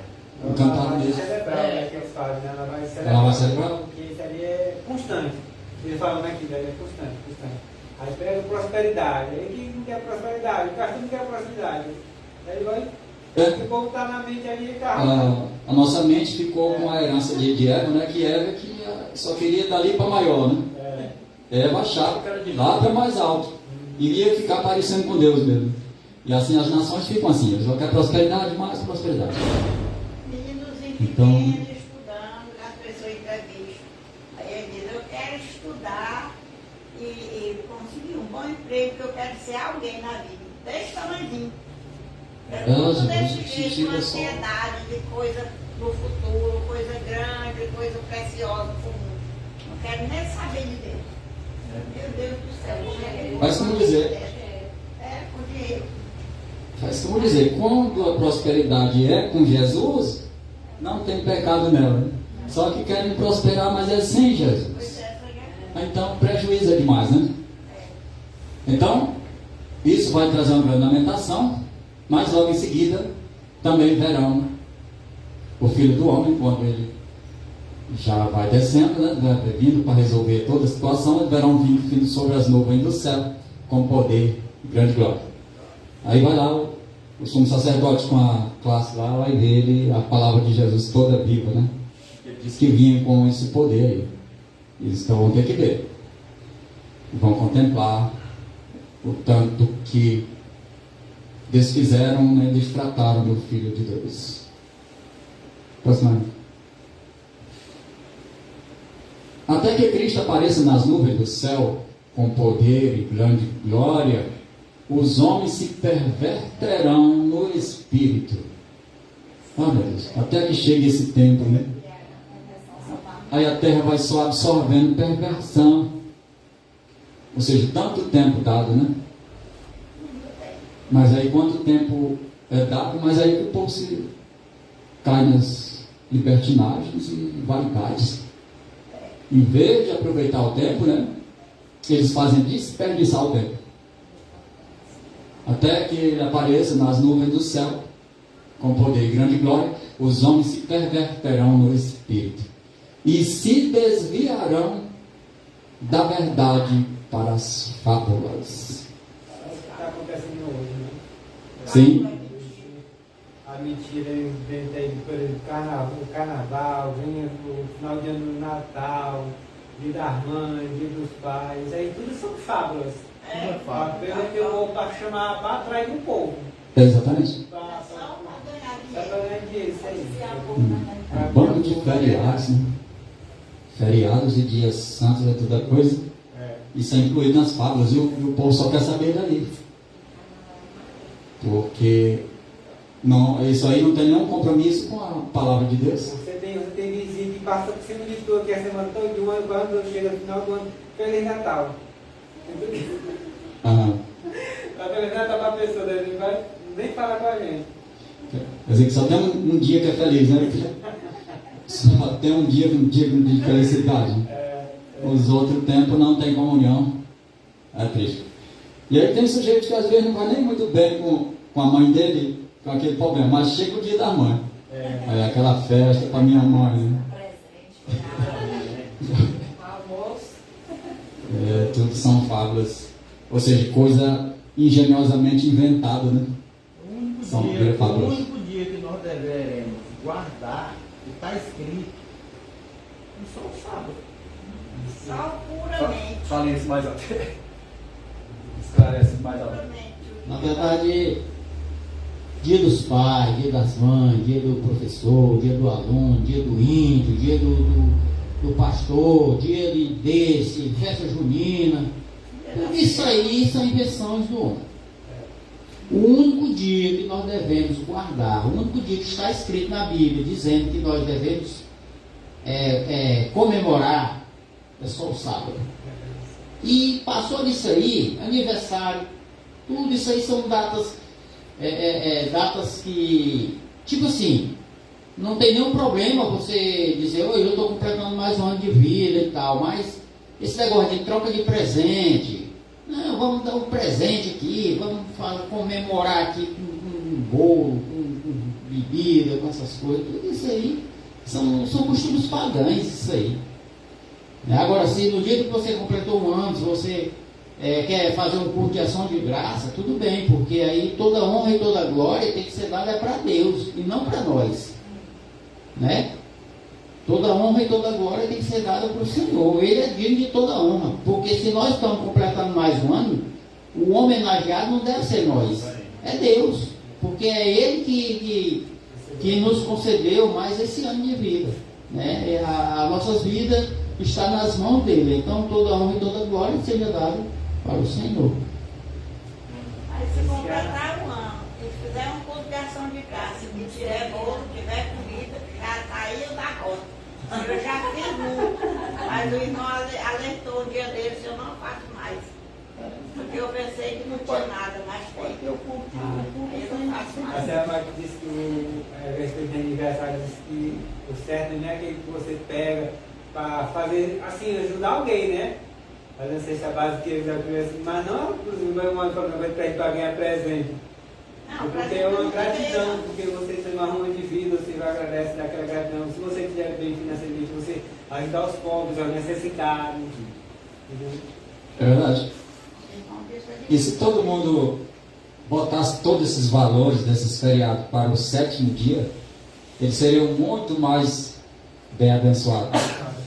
Por quê? Porque o único dia que é aprovado por Deus para se guardar e santificar é realmente só o 7º dia, né? Chamamos de sábado. E o povo teria mais prosperidade, porque não ia gastar tanto dia sem fazer nada. Pois é. Vai domingo. Tirava só um dia por semana. Vai domingo no centro para ver. Pode andar até nu que ninguém não vê gente. Não sabe. É tudo vendendo as coisas. Que eu digo que eu guardar isso aqui. É tudo cheio de coisa vendendo. As pessoas gostam de comemorar também muito Natal, né, irmão? Fazer banquete, muita cabeça, Tudo é perca de tempo. Se você fizer um banquete, você não chama seus vizinhos e seus parentes, né? Então, exatamente. Os pobres. Se eles guardassem o último dia, aliás, o dia que Deus escolheu, eles teriam muito mais bênção, né? Que seria guardar o santo dia do Senhor, que era o sábado. Cada 7º dia, teria menos tempo vazio, né? Com tanto feriado, ia prosperar mais e dar aceito por Deus. Olha, é verdade. Os pecadores de Sião se assombrarão. Opa! Vai chegar aí um tempo que os pecadores de Sião vão ficar assombrados. o tremor surpreendeu os hipócritas. Mas com razão. Que esses hipócritas aí, aqueles que era só de aparência, né? Eram os hipócritas ou os fariseus que era só aparência? Eram os fariseus, né? Hipócrita também. Aí juntava a mesma tendência falsa, né? Fariseu, hipócritas e saduceus, era tudo aquela coisa. Então, esses pecadores, eles se assombrarão. O tremor surpreendeu os hipócritas. Por que surpreendeu? Porque eles aplicavam a escritura numa média e a escritura vai se realizar noutra base. Por que rejeitaram? Porque eles esperavam a Jesus numa outra escritura, tinha uma outra compreensão. Eles achavam que tinha que se cumprir da forma que eles formaram, que eles criaram. E as coisas só se cumprem do jeito que Deus fez. E não com expectativas humanas, né? Por isso que eles não reconheceram quando a criancinha apareceu. Não reconheceram quando ele se desenvolveu. E chegou o dia dele despedir, né, da terra e eles não reconheceram. Porque o reino de Cristo, quando pregando aquilo, não era aqui na terra. E eles queriam que fosse achavam que era na terra. Então, eles acreditavam no Messias, que seria uma criancinha bem desenvolvida, não, né? Uma coisa rica, uma coisa bem... Na verdade, eles criam que ele nasceria de uma nobreza, né? Uma família nobre, de um estilo mais elevado.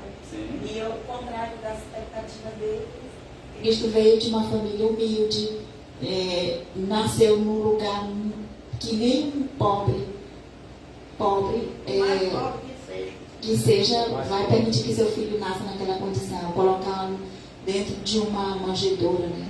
Então, assim, todas as expectativas deles foram frustradas, né? Por isso que eles não conseguiam reconhecer que ali era o Rei dos Reis, Senhor de tudo e ao mesmo tempo como um homem humilde, né? Sem nada. Então, para eles, isso só aumentava em fúria, em inveja, em oposição, perseguição, até o ponto de o matar. Se fosse ver a simplicidade de Cristo, aonde foi que ele nasceu, como foi a vida dele. Ninguém não queria nem saber de coisa grande, de vaidade, de né? orgulho, de egoísmo, de riqueza, de toda coisa. Mas não sabe direito. Então, eles vão se assombrar quando vê que o fundamento que eles tiveram, toda aquela água contrária, ficou longe demais. Muito diferente, eles vão se assombrar. A diferença que vai se cumprir, né? Totalmente fora do que eles podiam crer. E aí vai vir o tremor, e isso vai surpreender eles, né? Todos os hipócritas, todos os fariseus, saduceus e aquela classe de incrédulo, né? Quem dentre nós habitará com o fogo consumidor? Que pode habitar com o fogo consumidor. Pois é. Então, ao mesmo tempo que eles não criam que esse Messias vinha num grande poder desse, né? Eles não acreditavam jamais que ele ia vir num poder tão assim. E eles vão se surpreender de maneiras que vão ficar assombrados, né? Quando eles vão ver, é uma coisa mesmo que já... Então eles vão indagar. Todos os incrédulos vão indagar, né? Quem dentre nós habitará com o fogo consumidor? Sim, quem é que pode com fogo? Quem dentre nós habitará com as labaredas eternas? Não dá para habitar. Eles já estão reconhecendo, já estão perdidos. Sim, E aí não tem mais jeito. eles não têm condição de se envolver com essa pureza, né? Essa questão das labaredas de fogo significa que é um lugar onde tudo é puro e cada vez mais puro. Esses fogo aí que fala, ele é comparado com o fogo do orivo. O fogo do orivo, ele é um dos fogos mais quentes que tem na vida. Já presenciei como é que é purificado o ouro. O ouro, quando ele é purificado, ele vira água. Ele vira líquido. Ele escorre. Ele escorre, ele vira líquido. O fogo é tão quente que ele destrói o ferro, a areia, o que tiver nele lá, ele purifica. Ele é tão quente que ele vira água. Então você despeja ele na forma, quando ele bate aqui, quando ele chega na forma aqui, ele volta a ser sólido. Mas quando ele é purificado mesmo no fogo, ele vira uma água novamente. Entendeu? Então esse fogo aqui, a Bíblia compara, diz que é como o fogo do orivo. O fogo do orivo é o fogo mais quente que existe.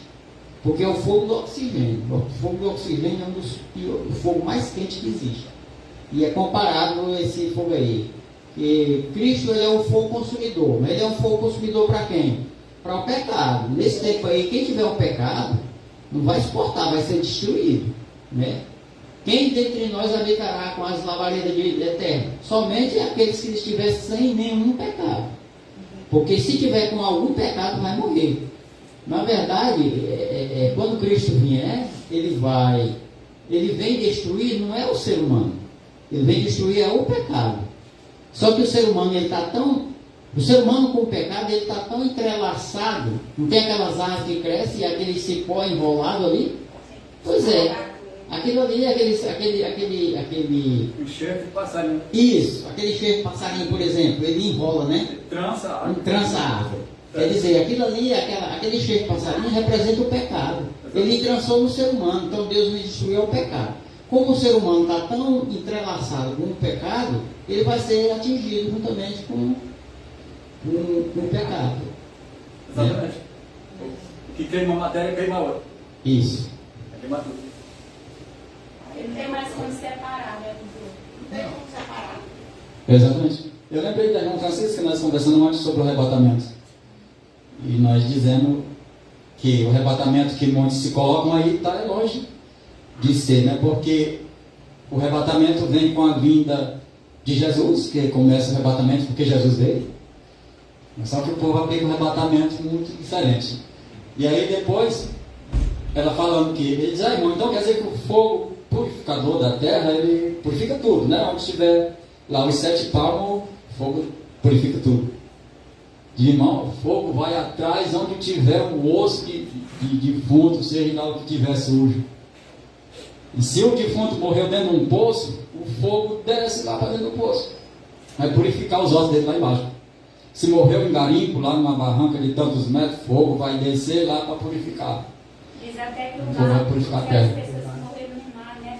Sim. E no caixão diz que a água vai ter que dar conta. A água vai trazer os seus mortos. Porque tem que purificar a terra. Então, o fogo vai ter que limpar tudo. E o ar também, jogando aquelas coisas ruins. Sim, é por isso que diz que os céus serão incendiados. Não tem parte que fala assim? Lá Apocalipse diz que também os céus serão incendiados. Por quê? Porque na frente deles braveja uma grande tormenta e um fogo consumidor. Para poder tanto ele passar como deixar o universo renovado. É aí onde vai vir novo céu. Esse primeiro céu ele vai ser dissipado. As passadas do pecado. Isso. E o inimigo está em cima. Exatamente. Basta a gente olhar para o dilúvio, por exemplo. O dilúvio, quando ele veio, diz que vinha água de cima e de baixo. Jorrava Isso, de é. baixo e de cima. Uhum. Diz que arrancava pedra de terrível. Diz que Satanás pensou que, ela vai comentando, diz que isso ali era a destruição dele. Ele pensou que ia ser destruído ali. E ali era o final dele. Ele Então foi pensou tão terrível. Então o fogo vai ser a mesma coisa. O fogo vai vir de cima e ele vai vir de baixo também. Exatamente. A gente imagina o tanto de petróleo que tem debaixo da terra. Quando esse fogo pegar nesses poços, desses fontes de petróleo lá embaixo e queimar, diz que enxofre, tudo o que tiver, tanto minério que tem debaixo da terra, tudo isso aí vai ser queimado. Diz que os elementos da terra se fundiram fundirão, né? Se fundirão. E diz que não vai ficar nem raiz e nem ramo. Por que não vai ficar raiz nem ramo? Porque de cima vem o fogo para queimar o ramo e de baixo vem para queimar a raiz. Então é um fogo que ele vai purificar. Ah, mas e a pessoa morreu lá debaixo de uma barreira que o irmão falou aí, né? Não, meu amigo, onde ele coisou lá vai ser atingido. Ninguém vai escapar. E aonde o homem foi, o homem foi lá, o pessoal disse que o homem foi na lua, não sei aonde. Né? Pois se onde o homem foi, lá vai ter que ser purificado também. Não interessa onde ele foi, a 200, a 300, a 100 mil quilômetros daqui da distância, aqui que é muito alta, aí não sei nem a distância. Mas aonde o homem foi, vai ser purificado. Tem que ser purificado. Tem um equipe aí, estão planejando fazer um negócio em cima. Quando não dá para viver aqui, pode morar lá. Agora imagine só, porque o fogo vai chegar lá também. Vai chegar primeiro lá. Vai botar uma ponteira. Por isso que vai ser purificado. Vai com o dedo lá. Vai haver uma total limpeza, né? Ninguém vai escapar. Tem que haver uma total limpeza. Então vai ter que renovar tanto para cima como para baixo. Renova-se a parte interna e renova o espaço onde foi contaminado, né? Vai ter que limpar. O fogo vai consumir isso aí. E o Senhor criará um novo céu, né? Vai criar um novo espaço. Então, e quem vai habitar com as labaredas de fogo? Seja, lá no reino de Deus, praticamente há de ter uma base de purificação completa lá no céu, né? E é como se fosse semelhança da purificação dos labaredas de fogo. É o seguinte, aí explica quem é aqui. O verso que vem, né? Vai lá. Não sei se vai estar aí. Eu creio, né? Não está aí. Faltando. Manifestação mais terríveis do que as que o mundo jamais viu. Manifestação, né?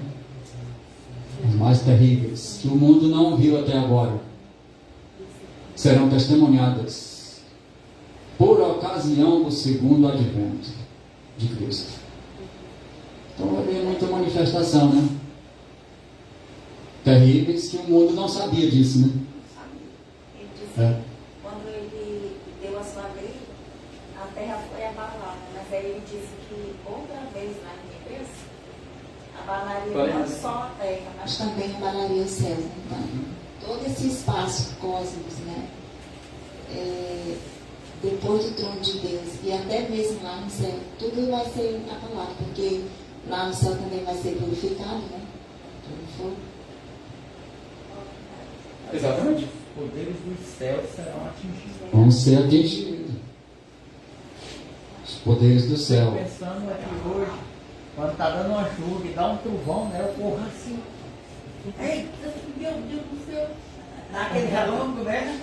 Agora imagina isso aí. Imagina quando a vida de Cristo. Lá Pedro fala que o céu passará com estrepitoso estrondo. Lembra lá que Pedro fala isso?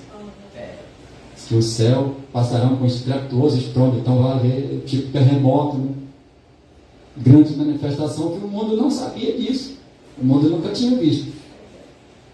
Então, realmente, olha, a terra vai se mexer toda, a terra vai ficar com quem quer embarcar, só porque os criadores dela vai se manifestar, e a terra, coitada, já vai se abalar toda. O céu não vai ser diferente.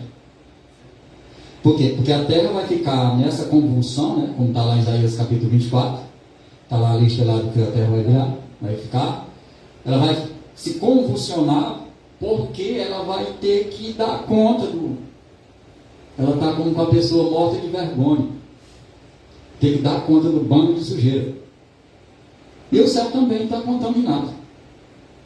Então isso aí vai ter uma grande manifestação do Senhor, como sinal de uma grande purificação que tem que vir de cima para baixo. Então Pedro, testificando isso, diz que os céus passarão com estrepitoso estrondo. Serão coisas fenomenais que nós nunca vimos. Quando fala dos céus, né, irmão? Porque tem o céu, as pessoas acham que é só o céu. Existe o primeiro céu, o segundo céu e o terceiro céu, que é o terceiro céu lá de Deus. O céu que está contaminado não é o trono lá de Deus, lá o céu é puro, né? Agora, o céu que nós vemos, por exemplo, esse azul que a gente vê, isso aí é o céu. Esse aí está contaminado onde o homem foi, né? Onde o pecado reina aqui, o universo aqui. Agora, o céu dos céus mesmo, esse não, lá o trono de Deus lá é puro.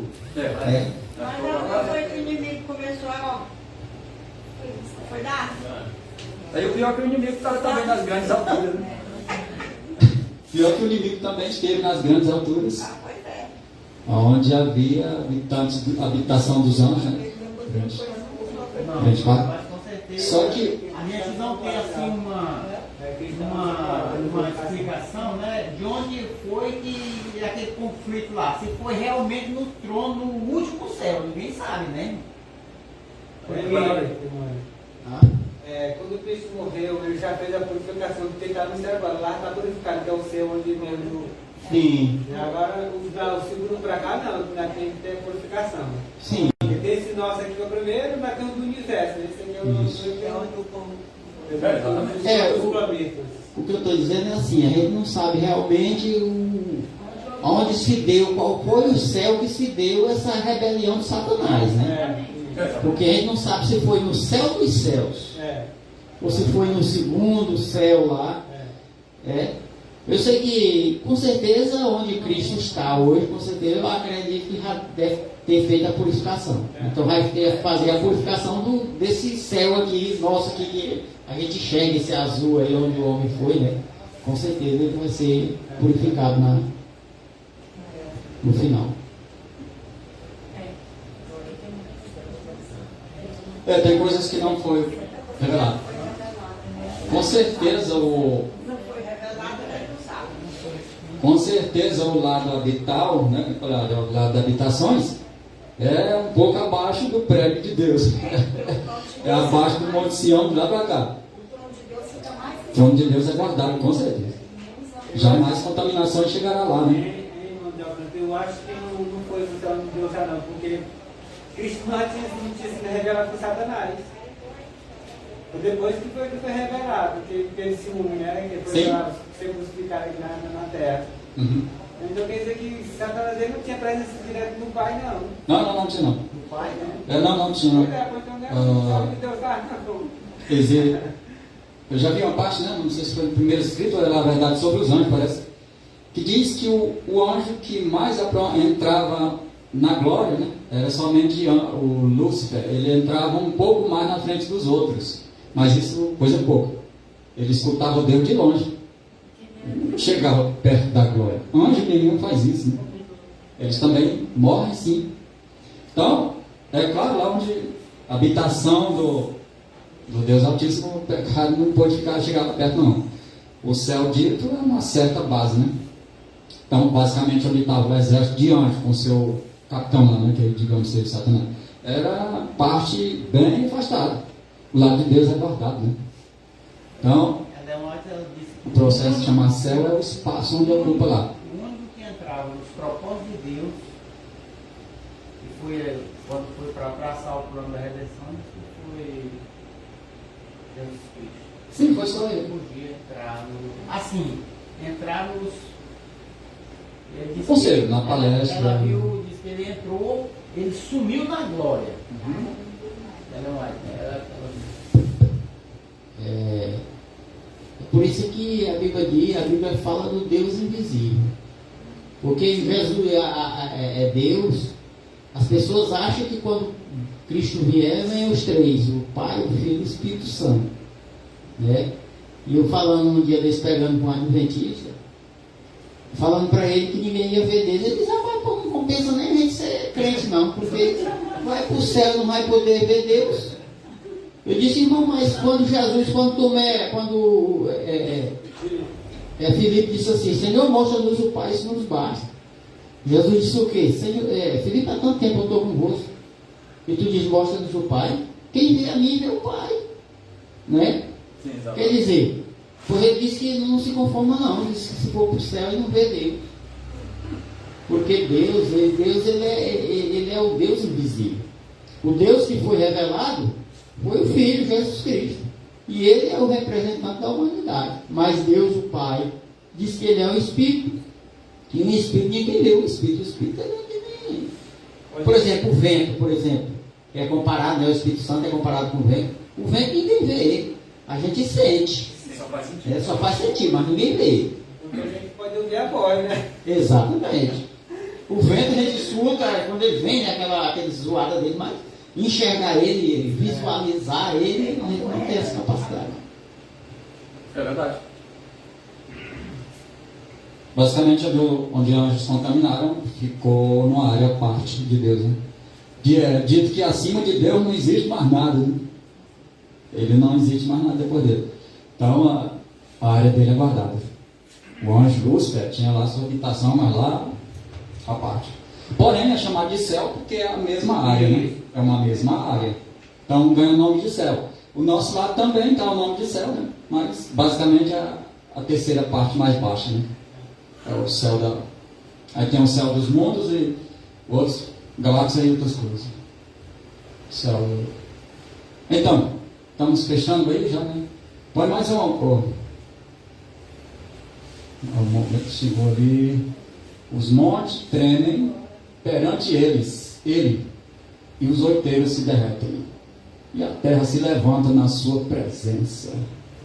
O mundo e todos os que nele habitam. Livro Patriarcas do Profeta, página 109. Então, os montes tremem perante ele. Claro, porque ele está chegando ali o seu Criador, os oiteiros, coitado, tudo contaminado. Aí eles tremem diante da pureza do seu dono. Mesma coisa quando ele desceu lá no Monte Sinai, lá no Patriarca, lá no Sim. quando ele bateu o pé lá, Tremeu tudo. Tremeu, e o povo pensando que ia morrer. O povo disse: não, Moisés, não. Fala só tu mesmo, Ele fala para tu e tu transmite para nós. Passa Eles pra pensaram que ia nós. morrer. O monte disse que ele fumegava, assim, ele estava. Diz que o monte tremia e estremecia. Ele disse que ninguém podia nem se aproximar, nem um ser humano, nem um animal nenhum. E foi imposto limites, assim, para ninguém se aproximar. Para não passar do limite. Ali, morria. Do limite para frente morria. Então a glória dele consome mesmo. E aí Moisés ficou lá de uma certa altura, mas basicamente não muito perto. E ele diz que a palavra do Senhor era como um trovão que esfarelava as rochas, né? Lá a patriarca fala lá. Diz que o Moisés falava e o Senhor respondia como se fosse um trovão, né?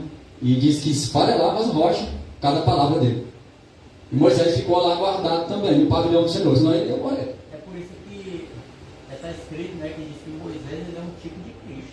Sim, Ele é um representante. Representante de Quando Cristo. foi para ele receber a lei lá, Moisés subiu lá, né? Subiu no monte e só ele que pôde ir, né? Uhum. Então, quando vier na volta de Cristo também, é por isso que diz que as duas mãos que vêm trazendo as duas palavras da lei é o próprio Moisés. É a mão de Moisés, de né? novo lá vai, quer dizer, os dois acontecimentos, tanto na entrega da lei como na vida de Cristo, né? Um pouco antes da vida de Cristo. Moisés também. Também é um representante a ele. Uhum. Moisés está no céu, né? Citou, né? E Sim. quando foi Moisés que morreu, que ele subiu lá para morrer, diz que Deus mostrou, Jesus mostrou tudo que ia fazer com ele, até na morte de Cristo. Sim. Foi dada a visão para ele. Ele viu tudo. E ali Moisés realmente é um representante de Cristo.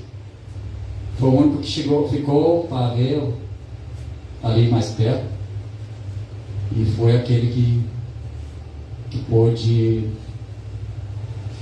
falar perto do Senhor, né? Ficou lá guardado.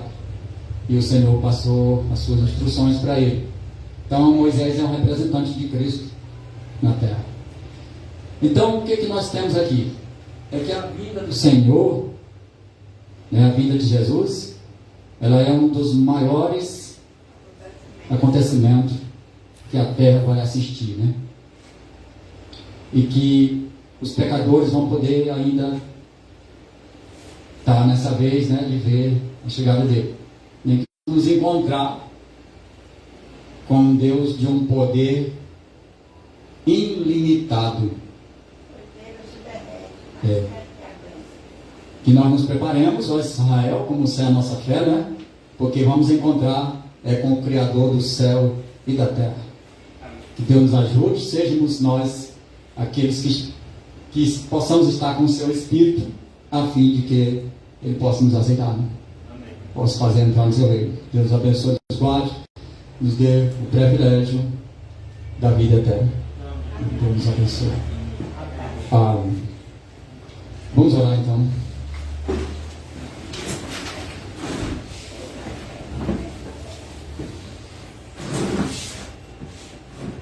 Nosso bendito Criador do céu e da terra, nós agradecemos pela Tua bondade, agradecemos pela Tua inspiração, pela Tua transmissão das Tuas palavras, a Tua direção sendo aplicada aqui em cada um de nós.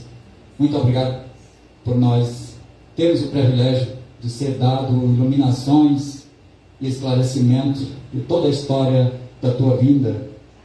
Quantas passagens ainda estavam aí para frente que a gente poderá ver em uma outra parte. Tanta explicação da Tua vinda, aí apenas uma pequena parte que se passou, mas o Senhor nos fez entender que nós devemos realmente nos preparar, porque vamos encontrar com um Deus de ilimitado poder, um Deus de ilimitada pureza, misericórdia e amor, ilimitado, com grandeza eterna. Assim nos ajude com esse amor para nos socorrer e venha nos redimir, venha nos preparar para o Teu santo reino. Pedimos, colocamos Teu nome, nosso maravilhoso Salvador, Jesus Cristo, nosso Deus, para todos sempre. Amém. Glória a Deus.